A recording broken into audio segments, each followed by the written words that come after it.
আপনারা যারা বিদেশ থাকেন তাদের বলেই করব, মমতা ব্যানার্জি 5,000 করে টাকা দিব।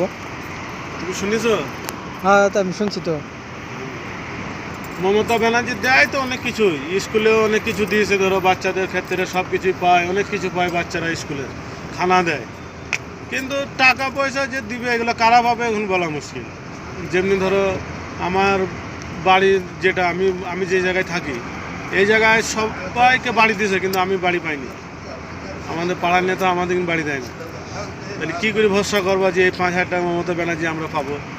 তো যাই হোক, দিলে অনেক গরিব মানুষের কাজে লাগবে, তারা পাবে। যারা আছে অনেক দেশে, আমাদের দেশের মধ্যে যারা বিদেশে কাজ করে তাদের কিন্তু দেবে। দেয় মমতা ব্যানার্জি, অনেক কিছু দেয়, অনেক কিছু করেছে। রাস্তাঘাট, স্কুল সব কিছু ভালোই করে।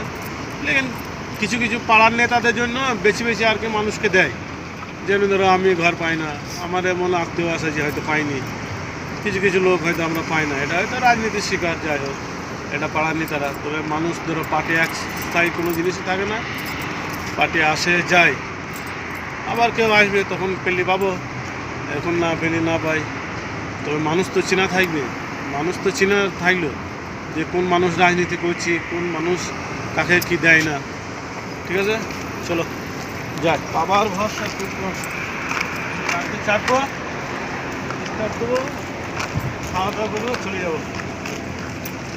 ধীরে ধীরে ভাই, অনেক কিছু দেয়, হয়তো কিছু কিছু লোক পায় না, বুঝছো? কিছু কিছু লোক পায় না, অনেকে পায়। ঠিক আছে না? চলো, ভালো হোক, সবাই ঠিক আছে, রাখো।